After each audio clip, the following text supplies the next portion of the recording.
All right, we're live. I don't have music up. Don't have. You want to try and get one up on me? I can. Sorry, kid, it ain't my first damn county fair. But when No. Wait a minute, so I can answer a question that has nothing to do about what you asked. Oh, we'll get. Don't worry, we'll get to that plenty. I'm sure. We don't have to plan that. Wait, where's your notes at today? They're with yours. Well, I never have any. So where are yours at? Well, you. I feel like this is very loud today. There it is. You're 20 years from dementia. 20 minutes. 20 minutes? No, 20 years. Hey.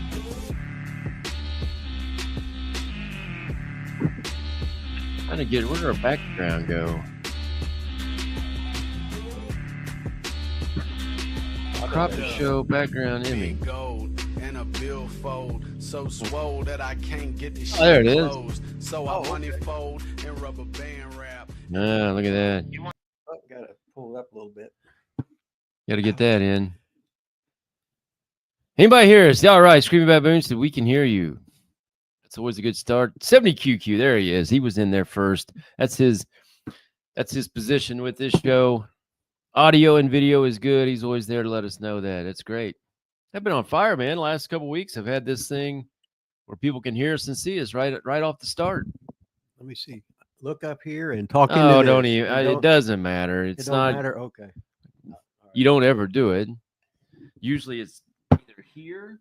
Oh, wait a minute. Or it's here. It's Okay. never answering the people's questions. Okay. It's a lot of times it's here like this. Well, I could do this. Well, just ribbing me. be the place to go, I guess. I don't know what Yeah. the hell I'd do. Uh-huh.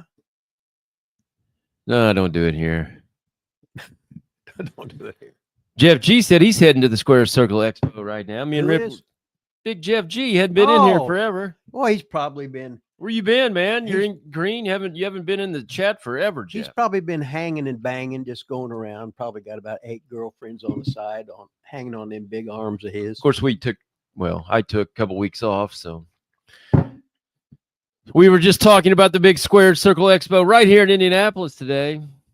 We're going to boycott it, though. We're boycotting that thing. Unless we go. I'm just trying to. Unless we go. I want to see JR. I say, JR, can you get me a job with Tony Khan? That's what I want to say. Rip's not booked, so we're boycotting that thing. Right here in his hometown. What a bunch of shit. Exactly. I don't have no resume. None. Zero. All the ones you're saying, who in the hell are these guys? Well, I don't watch TV, so I don't know. I guess I should have brought you in. Yeah. I don't even know how that works. I looked at that the one time, and I don't understand how they're adding people right now, because I have tried it, and it was like sold out, or all the vending tables were done months ago. So I don't know if maybe these people cancel at the last minute, and then they add people then. Or maybe there's a waiting list or something, because the thing's booked out forever. I wonder how that one got so big. It's pretty big, pretty nice. Well, they've been doing it every year now they said they advertise that they do it every year. I know, but like I know the last couple of years, I didn't look real close this year. Last couple of years, a lot of the same people were there. So I know that. Yeah. So that's why I'm saying I kind of hard to.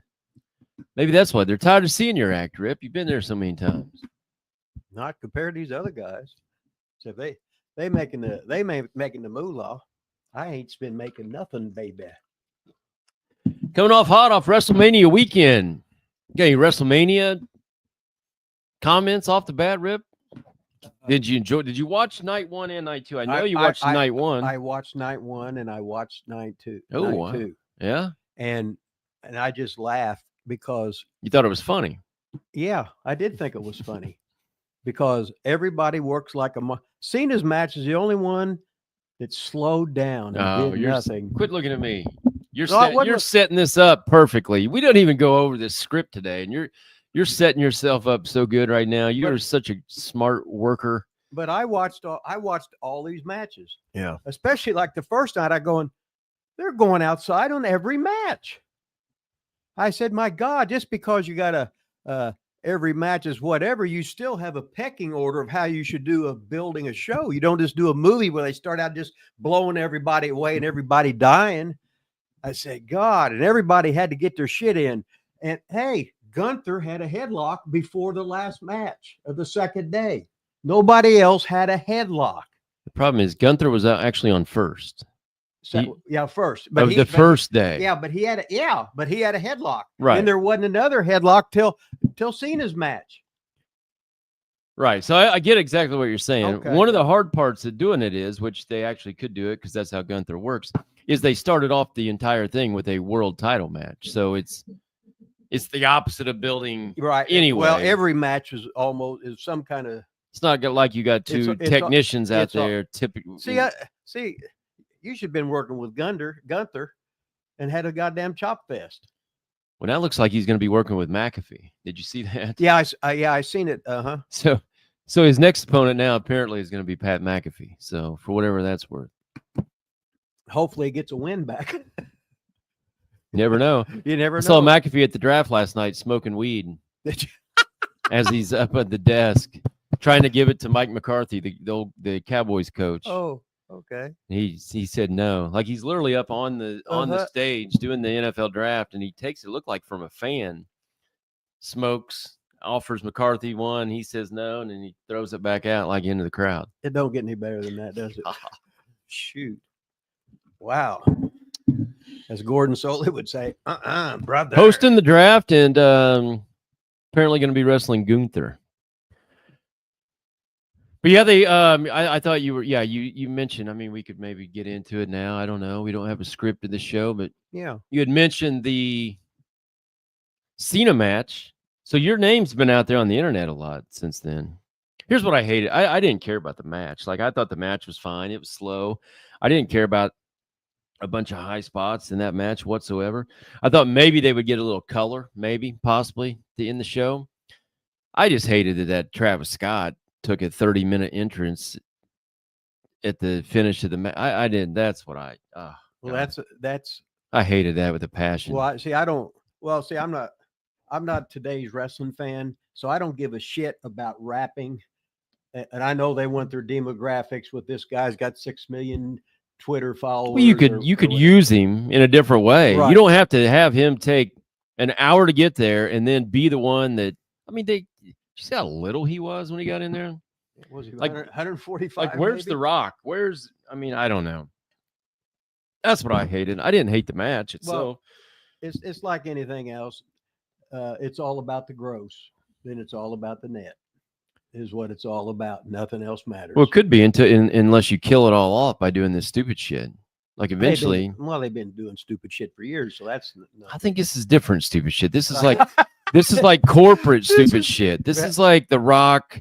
This is like business. Like, I think it was Stevie Richards saying like the Good Boys Club or whatever, like the Country Club. Like this is.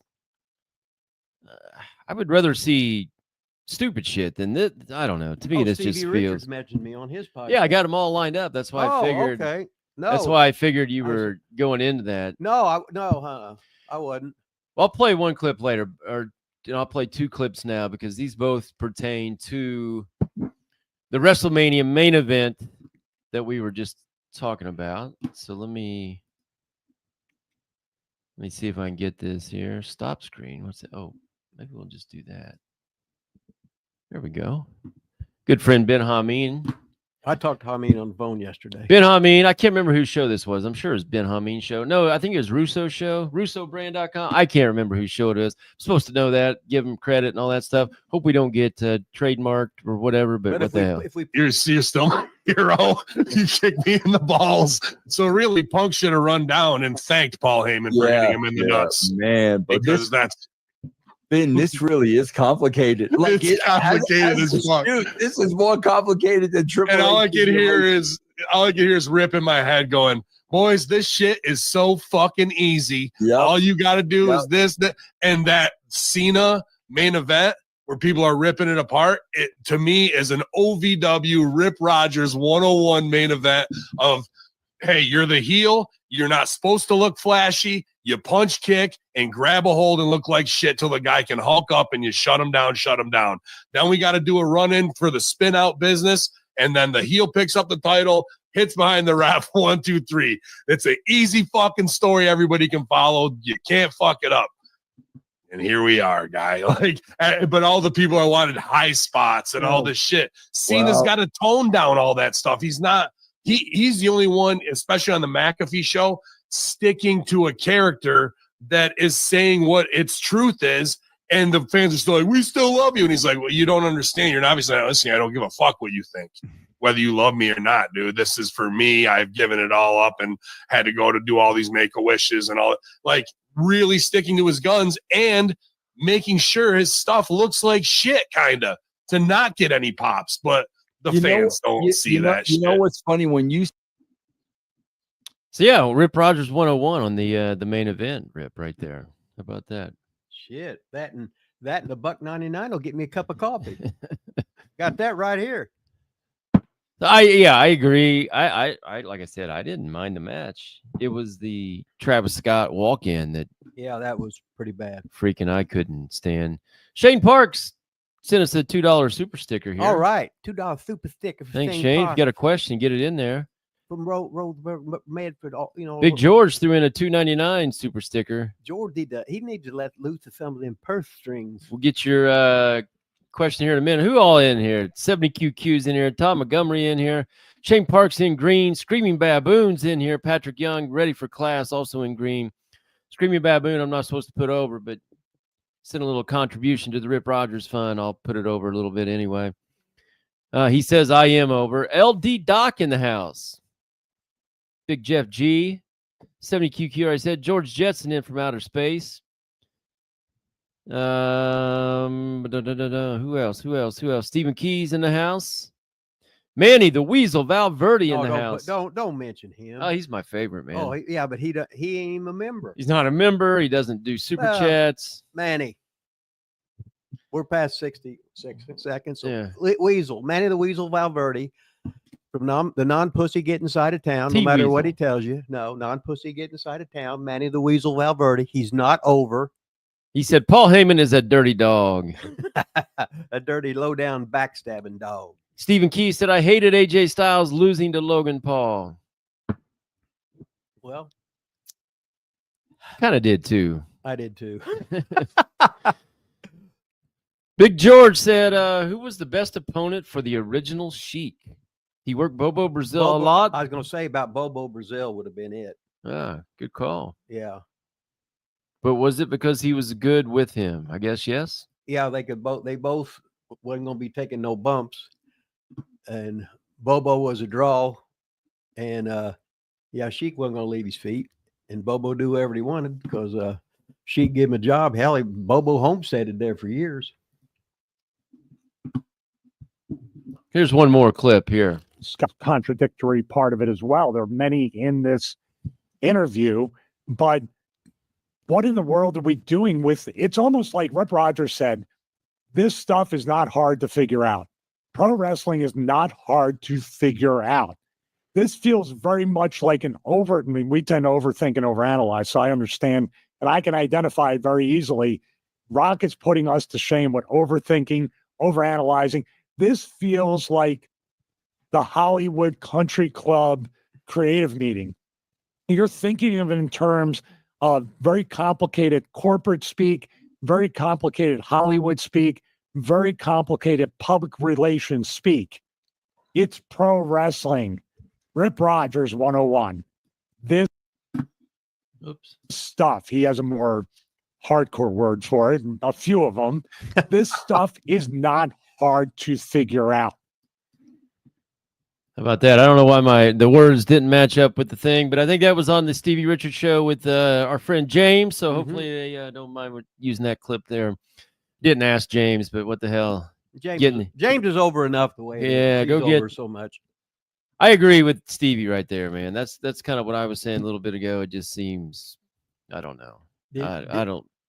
As a casual wrestling fan, did you notice that every cover was 2.9? Most, I mean, yeah. And they barely got that shoulder up. Yeah. Wow. It was embarrassing. Yeah. So anyway, that was Stevie Richards also talking about Rip Rogers. A lot of Rip Rogers talk here at the Well, I do. Wrestlemania time. I think I do owe him $20 from years ago, so that's probably why. Well, he ain't getting that. No, he ain't. I mean, Look, that's it. what do you got? You got any comments? People throwing your name around during this stuff? I wish it was Tony Khan throwing my name around and saying, "Rip, come here and let me give you some money." That's what I want. Manny said Shelly Belly still wants the weasel. Oh, Shelly Belly Whitcomb. Is that who that is? Yeah, yeah. He used to have her, and then he had R. Steelman's old girlfriend, R. Weasel was playing the field.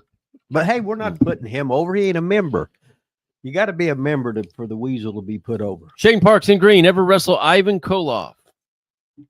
My first match I had for Dick the Bruiser. My first match my mom ever saw me in. I wrestled Ivan Koloff at Market Square. Was it Market Square? No. At the air conditioned Expo Center. Really? And Ivan let me put a abdominal stretch on him. He's going stretch. I said, all right. Hell, I wasn't even smart to the business. Didn't know shit. Didn't know fuck all. Did you win? No, I got to come in second. I got the bronze, right there, silver medals. I got the silver medal in the match because he was working the Bruiser in the main event that night. But they got 3 hours of television out of the whole show. So wow, that's the way it was. But Ivan Koloff, he was a sweetheart. I was on a plane somewhere when we was in Japan together, and somebody scared him. He was sleeping. I remember it was Sheik. But anyway, he bit somebody like a monster. He went, ah, and bit him when they scared him when he was sleeping. Wow. Right. Patrick Young, $4.99 super chat said, hire Rip Tony. That's right. Thanks, Patrick Young. Appreciate that. Any updates from Tony? Has Tony reached out to you lately, Rip? He's probably too busy. Oh, too busy, huh? Well, I'll give you some personal talk about it when we're off the air. Oh, wow. Yeah. Could be breaking news. We got personal Tony Khan talk off the air. Listeners are going to be wanting to know what that is all about. They'll be holding their poop and their pee till next week. Wow. Cliffhanger.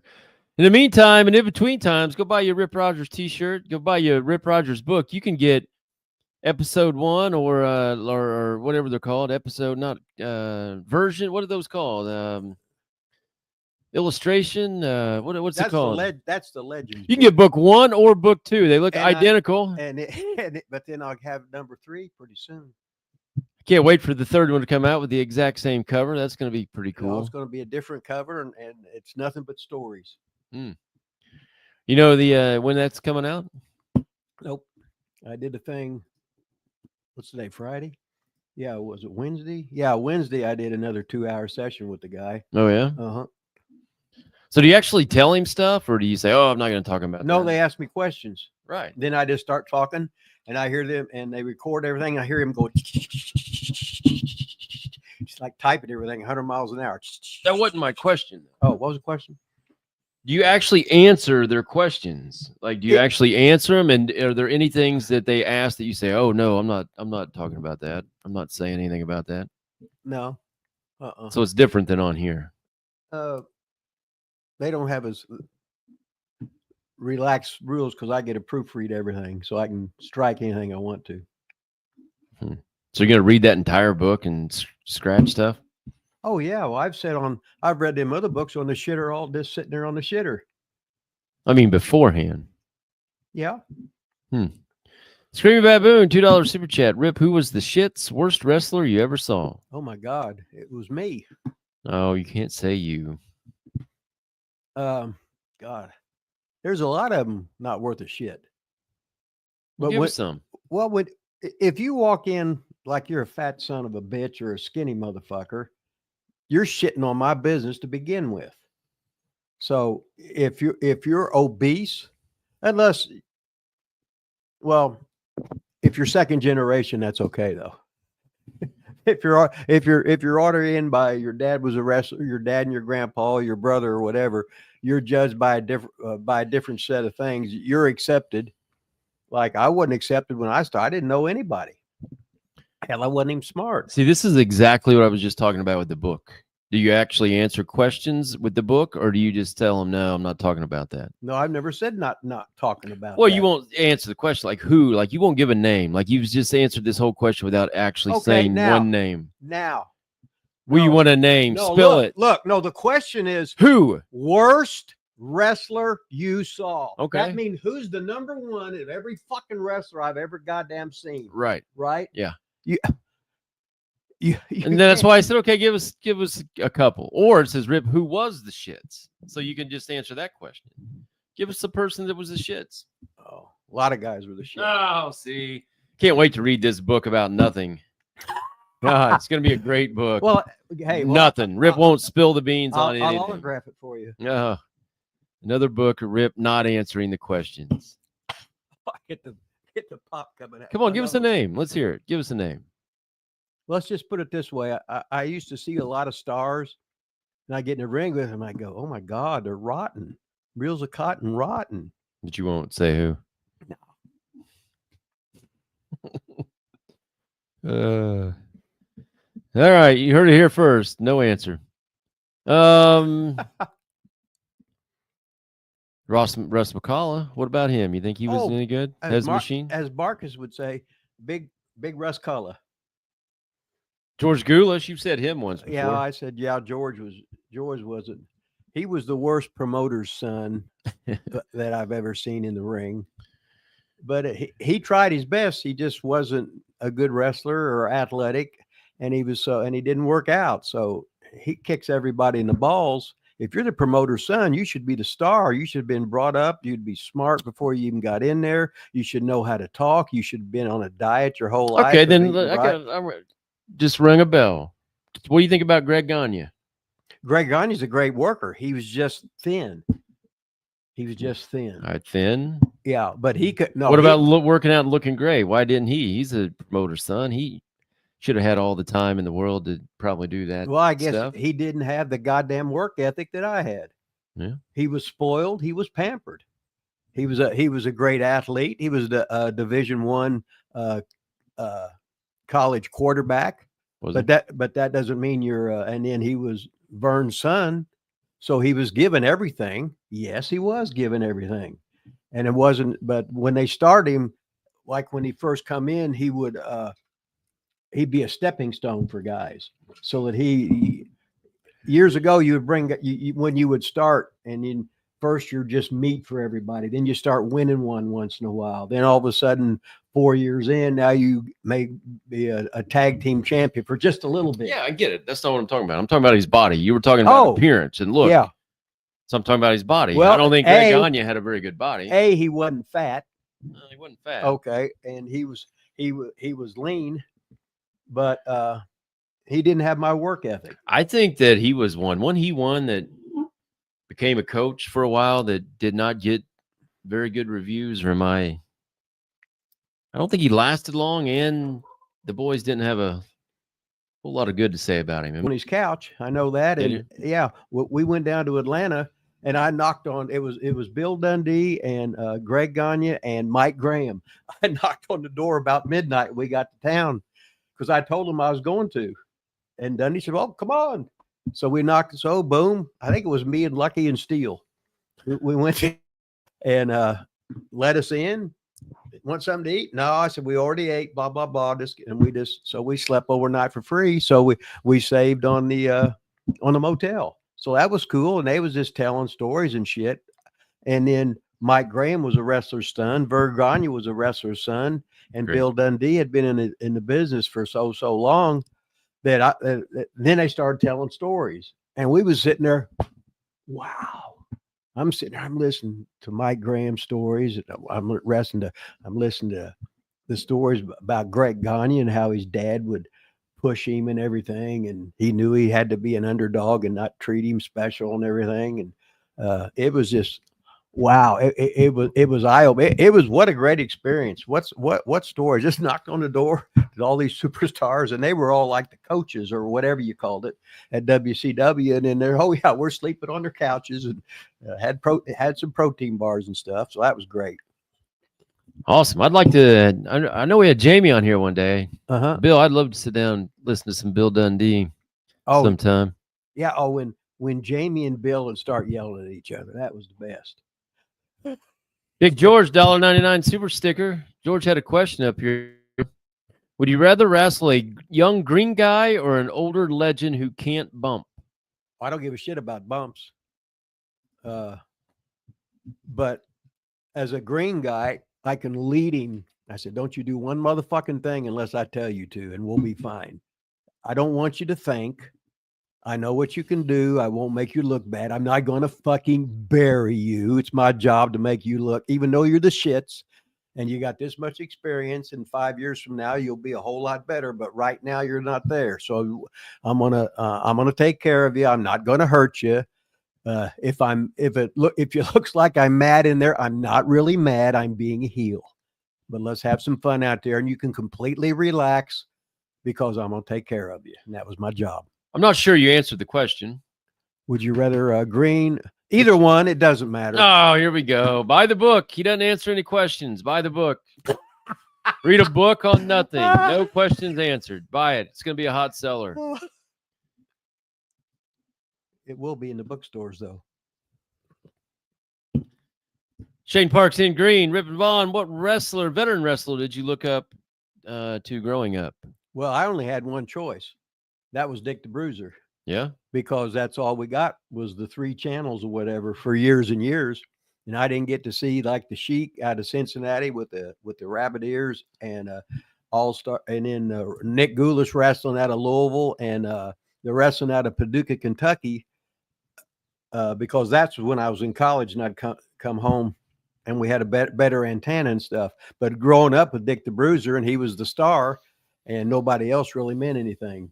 But you'd only had the 1 hour of wrestling a week. So, and if it was on at 2 a.m, right after Sammy Terry Nightmare Theater, then I'd have that alarm set. Boom. It's pretty wild that I too watched Dick the Bruiser growing up, 20 years apart. So Dick must have had a good run. Dick the Bruiser, I watched, liked him. Dick the Bruiser is about the biggest character in the wrestling business. Here he was playing in the NFL when he was 19 years old. He went to Purdue University, and he beamed one of the coaches with his helmet, and they kicked him off the team. So he played in the NFL with the Green Bay Packers for 5 years, and he's a teenager going in there. Can you imagine how tough you had to goddamn be? Wow. Dick the Bruiser, Jimmy Valiant, Jerry Lawler, Rip Rogers. Those were my main ones that I can throw off the top of my head. William Lynn in the house with $4.99 super sticker. Hey, William, you got a question? Throw it in there. I'll get it to you. Oh, wait, maybe you already had one beforehand. There you go. Could you talk about what it was like to book Bruiser Brody, a guy notorious for being difficult in a territory that was on its last leg? Would that be Kansas City? Yeah. Yeah, in the 80s, all the territories were on their last legs. Yeah, I worked for Brody for 4 weeks in a row. But did you book him? Were you the booker then? Yeah. Well, okay. Well, I think he was asking more about booking. Like, was he difficult to like book, or what was it? Talk about what it was like to book him. Was it easy to get him to come and show up? And didn't he no-show a lot, or am I wrong on that? He got in a fight with Bruiser, I remember, in the dressing room. But no, he wasn't very dependable.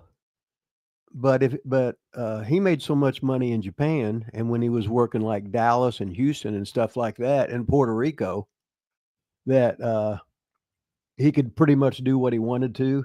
And no matter what you talk, he'd go in the ring, he'd be smoking dope before the matches, and no matter what you said, he would just agree. He'd say, "Okay, okay, okay, okay," and then he'd get out there and do what the fuck he wanted to. So was he difficult in the locker room? He was cordial. he was doing push-ups and squats and everything. But I said, I already know what you're going to do. So just whatever you think, you guys do it.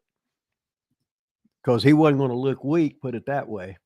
And he was going to go up in the stands, might go in the bathrooms, might go outside, whatever. He knew how to draw money, put it that way. Patrick Young, $9.99 super chat. Thanks for all you've done in wrestling, Rip. Do I owe you money, Patrick? You know, No, he's giving you money. Oh, okay. I thought he was putting me over like that. I said, well, hell, I must have done something, or I owe him a favor or something like that. Well, thanks, Patrick Young. Appreciate that. We're here and we love wrestling. We love pro wrestling. But pro wrestling, like every other sport, evolves. Evolves. I thought you hated that word. I do. That's why I'm saying it. Oh. Because that's all I read all the time. As I'm watching the stupid NBA games, all they do is shoot 3-pointers, palm the ball, travel. It's disgusting. If you grew up watching with different rules and stuff, now you're allowed to carry how many steps, palm the ball, do all that stuff, and just shoot stupid threes. And it's pretty, and I guess most people don't like it because the numbers, they don't draw shit like it used to do. So I don't know. I don't like the styles, but I got my personal favors who I like. I like Jokic and like Luka, like Giannis. They're probably my top three of what I like. All right. I don't know who asked the basketball question, but I don't think anybody asked. Hey, Rip, who are your 3 favorite NBA players? I don't remember reading that question, but somehow that's where we got. That's what Cornette said. Like, if I imagine somebody that went into a coma in like the 80s, a big wrestling fan, and you woke and up then to woke this up shit? today. Oh my God, you wouldn't know what you go. What the hell is this stupid shit? And that's what you do. Yeah, be crazy. Wow. Tom Montgomery said your shirt is on sale on Amazon for $26.74. Oh yeah. Well, who's selling it? I don't know. I don't know. You could go to prowrestlingtees.com. I don't know. Maybe it's cheaper on Amazon, but buy one, Todd. How about that? Buy 10. Buy 20. 30. 40. 50. Stephen Key's got to go to work. Oh. Tom, you said you can make payments for $674 payment. Oh, yeah, they'll take that $674, and after you paid all that money, then they will send you the T-shirt. Screaming Baboon said I looked up to the Steel Man. Does he know the Steel Man? Everybody knows the Steel Man, baby. Yeah. I get sniff in. Steel Who Man. will play Rip Rogers in your movie? Good question. Man, Nobody could. It could be. I think it would be Teddy Hart. Oh God, I think well, Teddy would just ad lib everything. Now I keep thinking about them WrestleMania matches. I was just getting sick watching them. You trying to get me to queue up the next WrestleMania thing? No, I didn't know there was you had another. I didn't know what you had. Yeah, we'll do one more. Last WrestleMania thing on Rip Rogers. If I can get it here, there we go. I don't know if these mouths will match up. The other ones. Let's go back to that OVW class, right? It was you, Randy, Brock was in there. Yeah, Shelton Benjamin, Batista. Shelton, all at OVW in Louisville with Rip Rogers. Same time, yeah. And do you think, when did you I got to shout out Danny Davis and Jim Cornette, too. Those are 2 guys who were, Rip Rogers as well, but those are 3 guys. That brain trust. They had their own method of doing business, but man, they allowed us to respect the business, appreciate what we're trying to do. The foundation of storytelling, the foundation of physical fundamentals. We were the right group, but we had the right mentorship. You all knew you were going to make it? No. None of you thought you were going to. No, everybody knew Brock was going to make it. Yeah. And I think everybody knew Randy would get a chance. But like, you got to remember, sitting in OVW, you got The Rock on TV, Mankind on TV, Undertaker, Stone Cold Steve Austin, HBK, like even the low-level guys, even the opening match had storylines. I mean, you were there. Yeah. There was no room for anybody. And then like the meltdown happened. You know, Austin left and Rock left, and they changed the name, and the XFL failed for the first time. So it was like, man, we need a new look. We need guys. And dude, Ruthless. bro, we were ready. Everybody's just said right there, we were ready. That's what you always said, Rip. That's what you always preach, being over prepared, ready for anything. If they throw you out there, you can do anything, be ready. And then after McAfee kept trying to yell ruthless aggression, Cena came back to it again and said, we were ready. We were all ready. Basically over prepared, just like you always preach, Rip. Well, Thought that was pretty cool. Well, so when they guys, how I'd yell and scream at them, and I'd do anything to push their buttons because I wanted them to be a success, and the other guys are scared that they might take their places and stuff, so they're going to be ribbed unmercifully, stuff done to them, so they would hopefully fail. So I want you guys to be tough. When I'd yell at you, but you'd respond in a positive way. And some people you could yell at, and some of them you'd have to sort of whisper, like when Brock backhanded Sir Charles Wimberley, and there was Charles on the ground crying. I said, "Oh, I don't want to get mad. I don't want to get Brock mad." At one time, we was having one of the Six Flags there. Remember how they'd have the buffets and stuff? Yeah. And Brock was there, and he was wanting to eat. Right? I said, "Brock, get the hell out of there. That food ain't for you." So he goes, "Oh, okay." I said, "No, Brock, please eat all you want. You might kill me."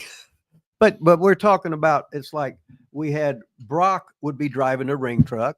John Cena first night was in Freetown, Indiana, driving the ring truck, happier than hell that he was going to get better, get a chance to be a pro wrestling superstar, and you remember shit like that. And why do you think he said we knew Randy would get a chance, and then you laughed? Was it because everybody knew he'd get a chance because he was an Orton, or that he may screw up that chance because he was Randy Orton? He was Randy. Hell, he'd already went AWOL from the service, right? So let's just say he had a little bit of Eddie Haskell in him. Yeah, Jeff G said met Cena at Knights of Columbus in Indiana. I remember I was at that show. Okay. Cool as hell. I wrestled the one Knights of Columbus in India. Was that with Diamond Dan? Yeah. Well, he was there. I don't know.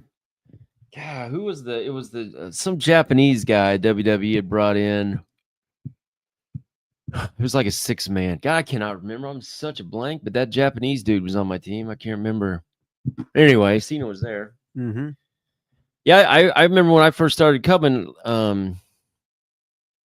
like before I started really getting into the Battle Royal, besides the one that was up in Muncie, Cena was there. I remember just tearing down rings with them all or whatever, just walking out like it. I would come up. I didn't even really know what I was doing. I mean, just literally carrying boards, but I was still nervous as shit. It was like me and Brock would carry boards out. Me and Cena would carry boards out. I was just always afraid I was going to drop them or smash their fingers in the ring truck or do something stupid. Just tearing down a ring. I was freaking nervous at that time. But now you're not nervous at all. No, I don't give two shits about anything. Just tearing the ring down. Now, hey, motherfucker. I bet you, hey, fix that son of a bitch. Would you meet Eddie Mansfield in a street fight? Would I what? Meet him. I guess, would you fight him in a street fight? I know it ain't right, but I can't forgive him how he exposed the wrestling business. Just no, can't do it. Can't do it. If he didn't like the way the wrestling business was, get out, shut your mouth. But then he used to run shows in Orlando all the time. He had his own thing after he got there and showed everybody how it was done and everything like that. This ain't right, but no, I can't. No, can't. No fucking way. Shitting on my business and shitting on everybody else was trying to make a living. Hell no. Rip ever meet Ripper Savage, Don Ross? He was up in the Sheik's territory when I would go up there. Yeah, Don Ross. He was he was the muscle. They used to have all the Weeder magazines. and they had a Dan Lurie magazine too. It was like a B magazine, and Don Ross, he was not very big, but he looked great, and Dan Lurie pushed him as one of his stars. Shane Parks in green. What was it like riding with the sheep herders? And what did they teach you? They here would be me and Buddy Rose in the back seat. Butch and Luke's driving. There's after the matches is lighting up, but on the way up, Butch and Luke they'd be going. They was always singing. We was always messing with the thing, and that's when me and Buddy Rose would fart in the glass jars and put them back. Oh fuck, mate! Who farted, mate? Who farted? But the sheep herders, they sped good. When the matches were over, they was into the Bob Hope, the dope. They was doing that pretty good. So that was just so much. Couldn't wait to get in the car with the sheep herders. They were the funniest motherfuckers you've ever been around. Of course, they were the evil heels then. So the heels were always the funny good guys, and the baby faces were always boring as shit. Yeah, I remember when they came to Memphis, man. They were called the New Zealand sheep herders. Yeah. They were crazy, man. They were blood, and they beat everybody up. They were now. They were the baddest bad guys. Did they have Butch and Luke, or was it Boyd? Boyd. Yeah, okay. I believe Boyd was. Yeah, it was Sir Jonathan Boyd. Lord Jonathan Boyd. Yeah, and what happened was, Butch had to go home for a while. He's on the road. His old lady said, "Get your ass home." So Brutal Bob the Chest Miller, Butch Miller. He had to get home for a while, and then Lord Jonathan Boyd took his place. As the booker, is it okay to pin a Brody, Hanson, Sheik, or Abdullah in the right way? Of course it is. You can only have so many DQs, so many countouts, and then you put them in a cage. You think this is going to work, and then the cage breaks down, or they run through it, or whatever, and you eventually say, "Fuck this shit." You can't. You just think if they had the Super Bowl and it was a tie. You wouldn't like the Super Bowl anymore. People want to see winners and losers and everything. I don't think that's what he meant. I think he meant, is it okay to pin those guys, like to pin a Brody? Yeah. Okay. I don't know anybody that hadn't been pinned. I've never been pinned. Well, okay. That's why I tell my kids. They're like, "No, we saw that Big Cat on YouTube beat you." YouTube, Big Cat Rip. Thanks a lot for letting the Big Cat beat me, man. Never live that down with the kids. Big Cat. Where was that at? OVW, DCW. It was the DCW finals, the final of the tournament for the scholarship title or whatever the hell that DCW tournament thing was you ran. It was me and Big Cat in the finals. I can't even think who Big Cat was. Oh, you can too. Big Cat, the big bald guy that got into like gay porn or something. Oh yeah, okay. The big bald guy. I'm kidding about the gay porn. That's just no, you know. That was an inside. That was an inside joke. Insider thing, yeah. But we knew, but we kayfabed it. It's okay. So screaming about the Big Cat. Yeah. He said, "What's the biggest lie Dusty told you?"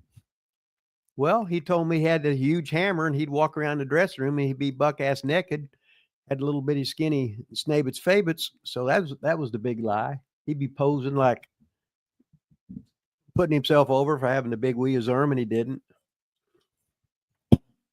Anytime he told you it was all you knew he was ribbing you. Put it that way. He was too busy looking at himself in the mirror. Ever wrestle Rick Rude? I know you've talked about the Rick. Did you? So just to answer his question for him, he did wrestle Rick Rude. I remember the one way back in the day. Was that Mid-South? Where was that at? Yeah, that was Mid-South. Did you ever wrestle him when he was like ravishing Rick Rude after he like developed? No, we was all heels together. We was in Tampa together, but he was a heel and I was a heel. He was really good.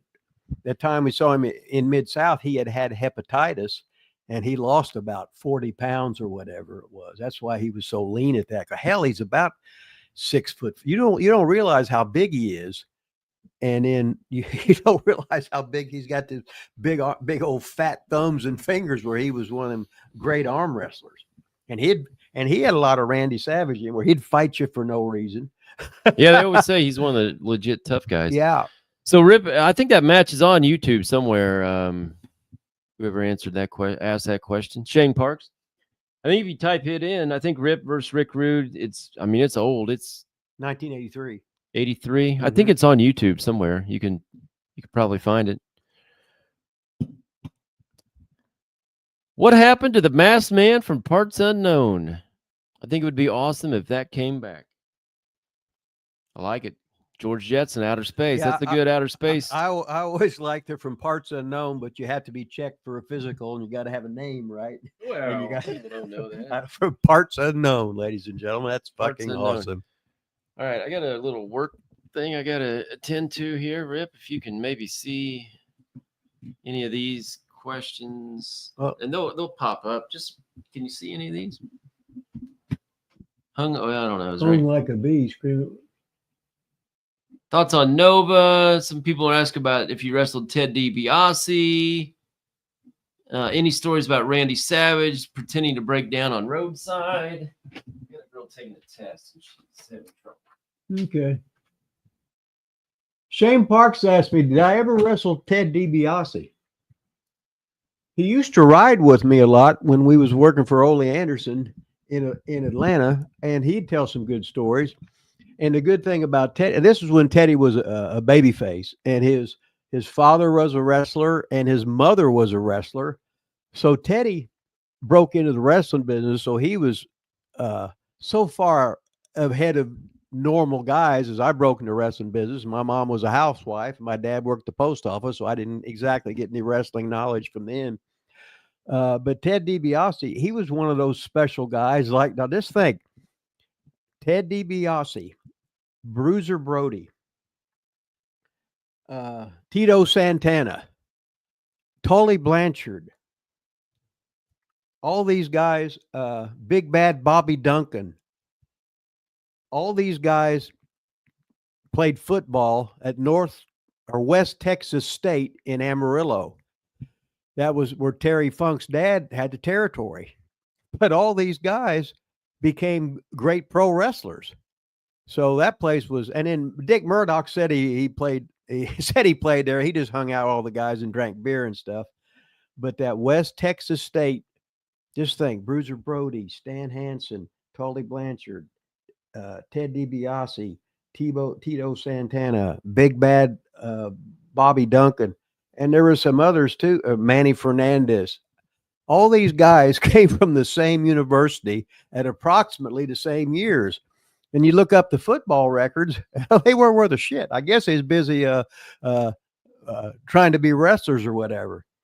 I immediately got on this because DiBiase had the advantage of mom being a wrestler, dad being a wrestler, just like the great Tully Blanchard. His dad was a wrestling promoter, Joe Blanchard, in San Antonio, and Tessa Blanchard, it was Tully's daughter, and she's probably one of the best girl wrestlers in the world today. So all these guys was big stars in wrestling, but they had that bad football team. But what the hell, you can't do everything, right? You know.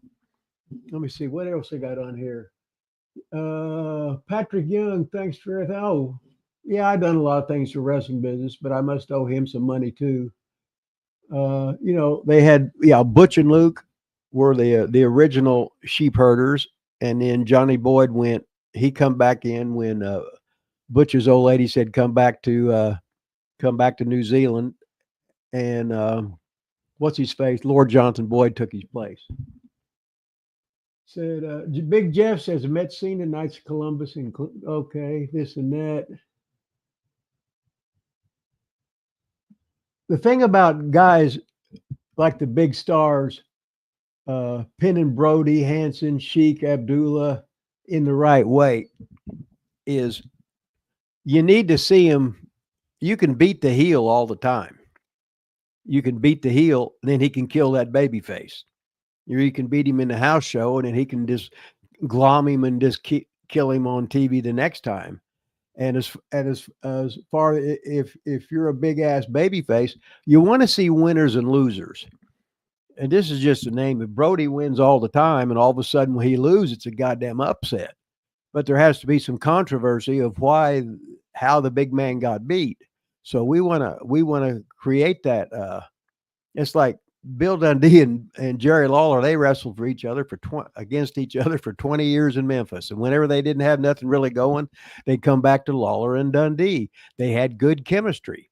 People either loved or hated Dundee or loved or hated Lawler because if you're good in this business, when you're a babyface, you couldn't even think about you being anything but a baby face. Then when you turn heel, you can just turn it on and off, back and forth.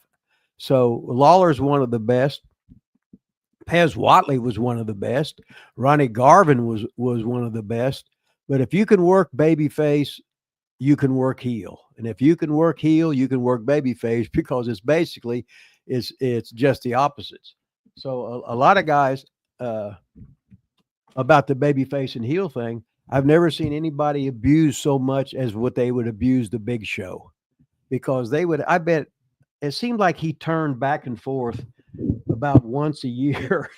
They turned him so many times, you really didn't know what to believe in it.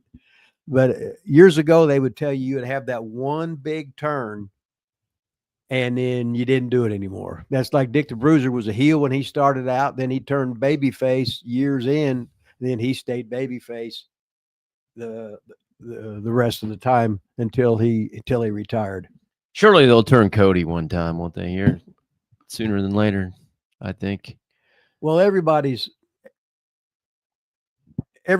turned a lot. You get turned too much anymore. It's sad, but that's the way it is. It's a different ball game. It's a different psychology, and that's just the way it is in today's pro wrestling. I don't know if you answer any of these questions. Probably not. You don't usually answer questions anyway. Yeah. Whether you actually read the question or not, you would have probably talked about your top 3 basketball players. Daniel Price or Mike Bones, maybe a new listener. Do you know Mike Bones, Rip? Let me see. Mike Bones. You have to. No, I was looking at a question about Mike Boyette. Anyway, No, I'm just asking. Do you know Mike Bones? No. Okay. Oh yeah, I can't hardly see this. Well, you don't have to see it. I'm back. Okay, I don't know if you know Mike Bones or not. No, don't know who. I think I know Mike. Who? What? I see Mike Boy. Well, it's just, I can only see you that. know Mike Bones? No. Okay. Well, he's on here asking a question. Okay. He's not in green. It's not a super chat, but I don't know him, so I'm welcoming him to the channel. Oh, We've not ever had him before. Okay. Just don't put over Manny the Weasel Valverde. What is your thoughts on Netflix and Raw viewership dropping lately, and the overall WWE product today? The rating stuff I don't understand now, because they got the streaming. Years ago, they would have the one house and there'd be 20 people there at the house, but they get credit for the house. I personally didn't know that Netflix. So Raw's on Netflix, so they're not even on anything else. That's all you can, to my knowledge, all you can watch it on. I didn't even know they had. I didn't know they came out with numbers on Netflix. I mean, I'm probably wrong, but I didn't know that. Overall product, man, I don't know. I think that WWE is too just. God, they got ads in the ring, ads all over the place. Every match is what's the word? Sponsored by, like every match now, like in that Wrestlemania was sponsored by somebody. But that was just WrestleMania, right? Yeah, but there's ads in the ring, I think, on Netflix all the time. I don't know. I love the ads in the ring. You do? Yes. Oh my God. No, I'm talking about like if it had a Miller beer commercial in the middle of the ring. Oh, I love that. Why? Always did, because it looks carny. That's why. It looks. I don't think it does look. Wrestling. No. Well, what's UFC have? Doesn't All mean that shit. Doesn't mean I like it. Oh well, I don't watch. I don't know that anyway. it does have it. Does it have it in the middle? Like, I don't know that it does in the middle of the octagon. They bleed all over Miller Lite ads. I don't know that happens. They used to. I don't know now. I don't watch it. I don't remember seeing any old match, any wrestling show as a kid that I ever went to that had any kind of advertisement in the ring. I guarantee you, when I went to the National Guard Armory in Seymour and they put the canvas down, there wasn't an advertisement on it. Okay. Okay, well, you just said that's the way it looks carny. People used to always do that. I don't think they ever did that. Well, when you got a spot show ring, that's one thing. But when you got a thing, when you're putting stuff on TV, sponsors would have sponsors. They were sponsors because they wanted Miller beer. Let's just But say. it hasn't happened until now. There's been rings and TV for how many years, and it's never happened until now. I guess we got to get Mr. Google in here or AI or whatever, and they can give us the whole thing about advertisements in wrestling and stuff like that. I'm talking in the ring, like on the canvas. Yes. When? Vince never had an advertisement on a canvas. Well, you don't think there was wrestling before Vince? Well, sure, but what? Name one. All the YouTube matches I've ever seen on YouTube, I've never seen any advertisement on canvas. Well, you want me to Google it now so we can? Sure. Okay. Well, Yeah, I'd love to find one. okay. I'm surprised you like that. Why? I don't tell you if you like fat women. Or I'm surprised you like it. if If I said, "Hey, Rip, I love guys right now," I think you'd be a little surprised that I was gay. Well, You don't think you'd be a little surprised? Well, I got Humana Hospital call me. Probably I owe them some money or whatever. You don't think if I told you right now I was gay, you wouldn't be surprised at all? No, hell. No. I think you'd be swishing, swishing down the street, whatever. Let me see. I get out of this. Come on. Okay, you're gonna take way too long. Well, This show's gonna be over before you ever even finish that wait a shit. minute. Anyway, good question, Mike Bones. Any stories on Mike Boyette, Rip? I just knew he hardly ever left down south. He was basically homesteaded around the Pensacola area, like Jerry Stubbs did, like the Fullers did for a long time, and because it was on the beach all the time.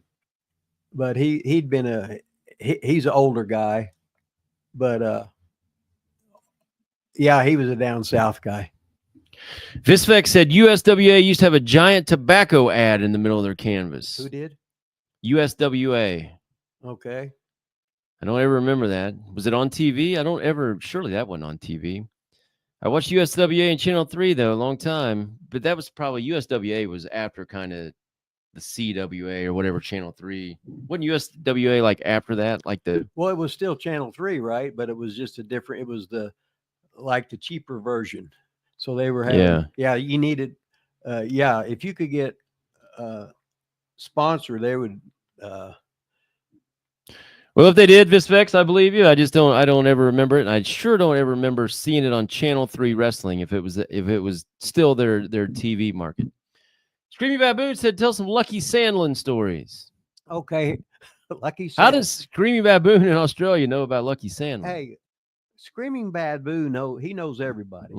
Maybe Lucky's just that over. Yeah, well, Lucky's one of the first guys that I knew that danced at the gay bar in Indianapolis. His first night in, he said some black guy tipped him $200 bills just to dance with him. So Lucky took me to the Waffle House. So that was cool. But I always got Lucky and Steele. Of course, I trained him on the cement floor at the gym, at John Myers Gym in Seymour. So about like 6 a.m, the first day they showed up late. So I told them to go home and tomorrow we'll try it again. But if you're on time, we'll start. If not, don't even waste your time coming in. So I'm the teacher and you do as I goddamn say. So I had them shooting on the cement, slamming them on the cement, getting hurt. It was awesome.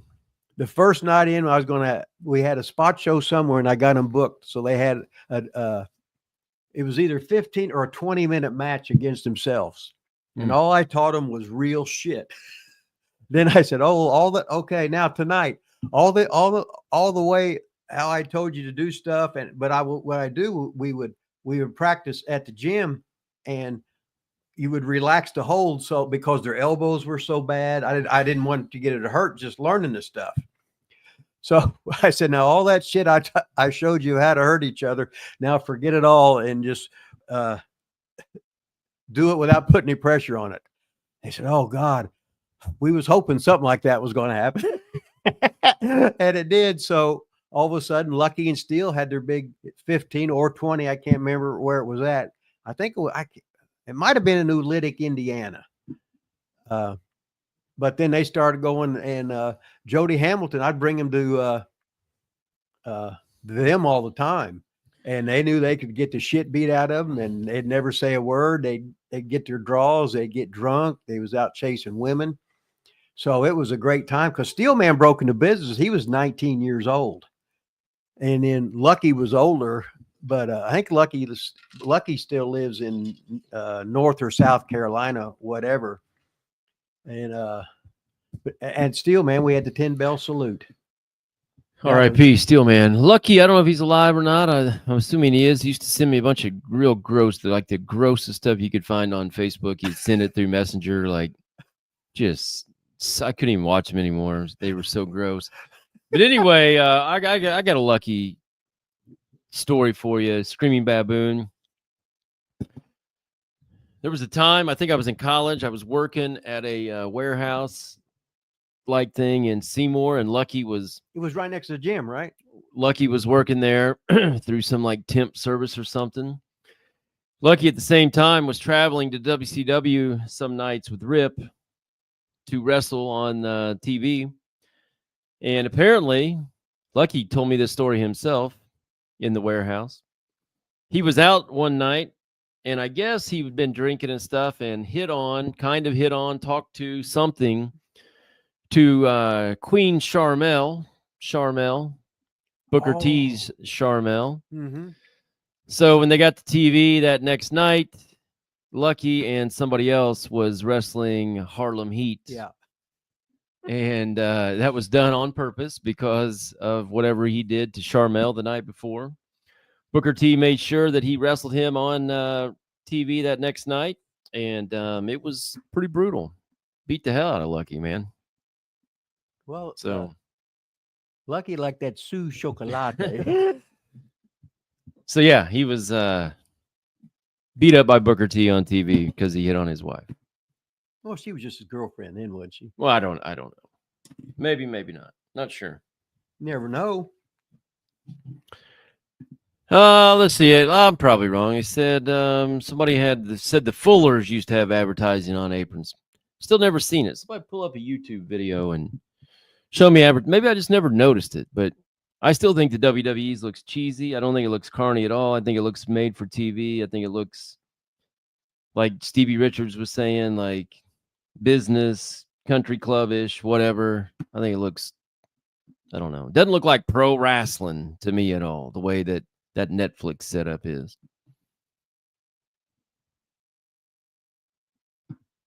So anyway, that's my opinion.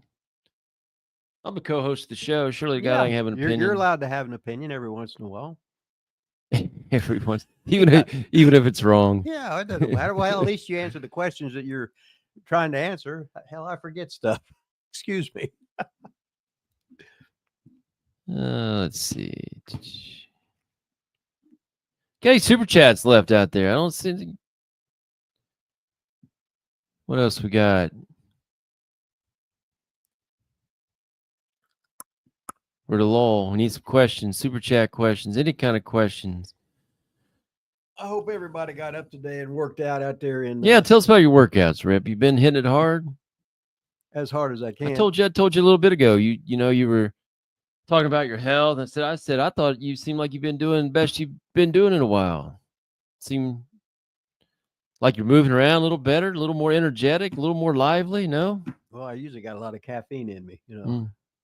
Well, you used to too. Well, I've already I trained at the gym once, rode the bike 3 hours, and did every body part. So, yeah, you going back? Probably do it again. I got to see how everything is the house, you know. You know how it is.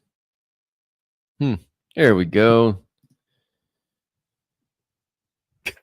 Rip, what was the most fabulous rat you ever had? Well, there's another. This is not Raider Rat, and you couldn't remember the names anyway. But anyway, There. Now you got to kayfabe this one though. If I look at that screaming baboon there, he's over, and we're let's see, what time is it now? You got to kayfabe this. Good thing nobody watches this show. It's 1 o'clock right now. 104. Right? 104. So it's where he's at right now in Australia. It's 3:04 in the morning. Oh, wow. So he's up right now listening to this shit and everything. But I was in Durban, South Africa. Oh God. Is this What? that story? Well, Like when she almost died, you mean? This death story when you almost got her stoned to death? Is that the one? no, not when I was trying to hit on the maid. Oh, and her okay. name was Tia. I don't want to hear the death story. No, she didn't die because Okay. even though apartheid was still going, I said, Tina, I got to have you. She said, I cannot. They will stone me. Well, hell, I didn't want to fuck you that bad. All You right. know. Go ahead. I'm sorry. Oh, but anyway, there was this girl, and that's always a plus, right? So anyway, she was the first girl I seen. She had the shaved head, and she was so black she was blue, and then she could talk in some kind of language, whatever it was. And I was the first one where I had the handcuffs on me, and she had all the nose rings, and this was 1987, you know. So it wasn't like it was last. So was she in like an African tribe? No, she was just a girl at a local girl that made her money doing whatever. He says Swahili. I don't know what it was, but anyway, what a night that was. The handcuffs, boom, and then they just have their way with you, and a lot of different things inserted up me. That I never, God. well, you wanted a story, right? And and I didn't know her. I can't remember her name or whatever. So I think she'd be a good match for Screaming Baboon. He's such a nice guy. He loves women. He wants to treat them like the queens that they are. Where me, I just want to punch them all out because they're all heavy and they all got they got that mouth. Rip, who had the best sleeper hold? Gunther. He put Pat McAfee out. I have to go with Gunther right now. Who had it back in the day? Anybody using it real good? Yeah, I'm trying to think who the. Yeah, you'd wait the whole match for whoever was the master of the sleeper. I'm trying to think who used it for Bruiser all the time. Must have been Beefcake. He could cut people's hair while they were out. His was so good he could cut their hair. God. Brutus the Barber Beefcake, Ed Leslie. He stole from the business for how many years? Hulk made him so much money, just hanging out, being buddies and everything. That's what's so good about wrestling. You get your run and get your buddies in, and have a good time. Drew Scholl in green. Scholl. Yeah. Did I have any actions? Interactions with Wilbur Snyder. Well, Wilbur Snyder was 50% owner with Dick the Bruiser. And Wilbur was just nice and humble as can be. And he would ask you if everything was okay. And Bruiser would just sit there and go by you, and he'd rip a fart in your face, and he would go, he'd burp that beer up and everything, come over and hit you on the fucking arm. And they had like matching Cadillacs that'd be sitting back and they at the air-conditioned Expo Center when Sam Miniker was the announcer for Channel 4 for Dick the Bruiser. And it's like when we had that big house in Seymour, and then I was supposed to have Bruiser there, but we had Snyder there. And Wilbur said, I said, well, he promised me. He goes, he acted like I was disappointed because he was, which I was, because Bruiser was the big draw, because Wilbur was like the straight guy, and Bruiser, he was nothing but gimmick. But Bruiser would actually, I'd be driving my beat up Pinto down the highway, and all of a sudden Bruiser would get in back of me, and he'd have his lights off. He'd start hitting my boom.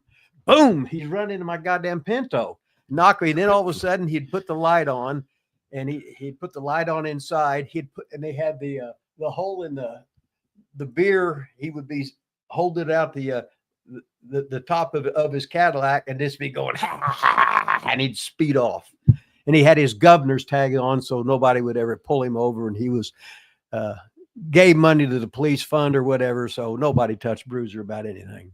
All right, the question was on Wilbur Snyder, but we got a good Dick the Bruiser answer out of it, so that's all right. Well, I like it. Okay, because Wilbur had Wilbur's son. He used to wrestle at Pike High School too, and he was Mike Snyder. He weighed about 165. And he was on a tennis team. Now we're talking about Snyder's son. Yeah. Okay. Question was about Wilbur Snyder, not Dick Wilbur's son. Okay. Wilbur was a football star in the Canadian Football League, just as Vern Gagne was. Just just as Joe Blanchard was too. But you said he was nice. Wilbur Snyder was. Yeah, nice? he was real nice, and he had the double cauliflower ears. He always had the crew cut. How old was he compared to Bruiser? Were they about the same? They were about the same age. They all looked so old back then. I didn't know. Yeah. Well, they was always tan. They had they'd all go down to Indian Rock where they had the condos down there. Bruiser would be here he'd fly in for the Christmas show or whatever, and there he was. He would be the only guy tan because this was before tanning beds and stuff. And he would be tan, and Wilbur would always be tan because the office was Bruiser's house, and he'd have his book with him, right? He'd be doing book work, taking a shit and everything. He'd just sitting there, and he'd be writing you a paycheck. And if you was like Juan Zapata or El Bracero, in other words, if you weren't Anglo-Saxon white, he'd just take your check and throw it on the ground and make you pick it up and everything. He was a bully, but he was funny. So what the hell? Po Tripper Pot Trip said, how's everything with your health, Chopper? I don't know, man. I'm here. Sitting up, right? That's good. Out of the hospital. Had a test the other day, negative. Got a brain MRI coming up on Sunday, the big brain MRI on Sunday. So see what that entails. Thanks, man. Oh, look at that, Rip. Look who's here. Hadn't seen him in a while. Django Fett. He just get here or what? What the hell? Where's he been, man? Maybe he's sitting here listening or whatever. Django, he's always on here, always getting his 2 cents in more. He's just letting us know that he's here, that he's supporting us. Alfred Allen in the house, might be new to the show. I'm not sure, but last night, Rip, for the ESPN NFL draft, we might have to add a new person to our list of famous Seymour people. Actually, there's no we might have to. We do have to. Oh. Last night, Steven Wilson. Do you remember Steve Wilson from Seymour? Yeah. He's RIP'd. He was a boxer, Golden Glove guy. Uh-huh. His son sung solo the national anthem, sung and guitar, really weird version, the national anthem last night for the NFL draft. Really? And they said wow. from Seymour, Indiana. So now there's it'd be him, John Cougar Mellencamp, the King, Danny Basham, all the top stars. Baron Hill, 2-Foot Fred used to tour with Big and Rich. Right. You always forget Rob Weedoff, who is if you he does a voice thing, right? Any gamers out there, he is yeah. What's the guy's name from Red Dead Redemption? John Marstoff or something like that? I wouldn't know that. That's Rob Weedoff. I looked at his TikTok. He's got over 5, like going up to like 1 million followers on TikTok. Or John Marston, I think. John Marston, Seymour, Indiana. Rob Weedoff. Hey, Seymour is just a happening place. Oh, Miss America, Katie Stam. Was she really from Brownstown? No, Seymour. You always say Brownstown. Okay. Huh. You always say that. Wasn't she from Seymour? I don't know, but they used to have in Brownstown. It said the home of 2,368 happy people. Driving it into B-Town. Yeah. I've tried to get Rob Weedoff on this show a couple different times too. But you know what happened? He works on Fridays. What does it? He says, Vaughn, I got to eat. No. Oh. That was Jimmy Valiant. Vaughn, I got to eat. I thought you were going to do I thought you were going to do the impression when the Wilbur Snyder question came up. Impression of what? Jimmy Valiant saying Wilbur Snyder's name. Wilbur Snyder. Yeah. What do you mean? Well, Wilbur Schneider, and Dick the Loser, and Wilbur Schneider. See? As Uh, Jimmy would say, as he was eating half a cup of coffee, Arn. That's just half a cup. As he's getting his workout in at Hoffmeister's gym, the partial rep. Going from Claire to Big Mama to Angel, and Angel bought bought. my mom bought Angel's book. Yeah, that's what it was. It was the greatest book she ever bought. She said It was good. something like that. We're waiting on her to come out with the same book with the same cover and buy it. Yeah, you could do that one too. But if you have 50 more pages. Oh yeah, add a couple pages, put everything else exactly the same. Waiting on her to come out with that one. Shane Parks, ever meet Gorilla Monsoon? Of course I did. I remember the first time I come into WWWF. It was me, Ed Kerner, who was Hoss Tweed, a guy from Seymour, Indiana. See, another famous person. That's right. And he had the crown on his singlet, had his Carl and Hildegard stuff. So I remember when we went there, we worked in Philadelphia, the Philadelphia Arena, and then we was at God damn it, I see the thing. I worked George Animal Steel one night, and the next night I was with Fuji and Tanaka, and my knee exploded just getting up because it was my bad knee from football in high school, so I had to have knee surgery after that. But that was fun, and all the boys took all my stuff and they threw it. They were at the Lincoln Hotel in Philadelphia where we stayed. That's where I got the superstar Billy Graham picture that we still got here with all the autographs in it and Gorilla Monsoon autographs. Hey, there it is. I'm waiting on you to answer the question. Okay. Yeah. Did you ever meet Gorilla Monsoon? Yeah. Was the question. Yeah, that was the whole thing because we had to get the draws from him. And Gorilla Monsoon, he knew I was total fucking Mark. He talked to me about 1 second. He just shook his head. But he was cool. I thought everybody was cool because I knew I wasn't. And I just looked at them as guys I'd seen in all the magazines and shit. I said, holy shit. I go from Seymour, Indiana. There's Gorilla Monsoon. Holy moly. Wow. God, that was neat. Thanks today to Shane Parks, George Lambert, Big George, Patrick Young. Patrick Young coming through big today, Rip. Screaming Baboon, Big George again, William Lynn. Screaming Baboon multiple more times. Poe Tripper Jr. or Pot Ripper Jr. Django Fett. All the top stars here today, Rip. Well, except for Frank. Where's Frank's pickle barrel ass today? He might have been, he might have got his dates mixed up because I get mine mixed up all the time. I never know what day it is. Today is Friday, Rip. Well, I know that, but a lot of times I forget. A lot of times I can't remember what month it is. Don't worry when you start. April. We got big weekend plans, Rip. No. No? You got a hot date this weekend or anything? Well, got any ladies lined up? Well, if they got a lot of money, if they like to buy, I need some Taco Bell. So if they can buy me some taco, cut everybody off like that. No, I didn't cut you off. You're supposed to answer into the question. I mean, that's how this will work, Rip. Oh, go ahead.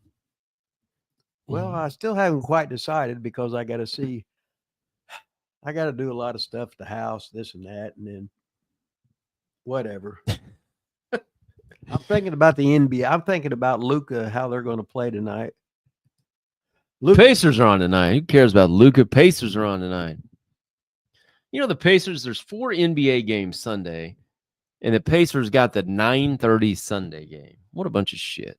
9:30 on Sunday. Well, I imagine they're the weakest draw.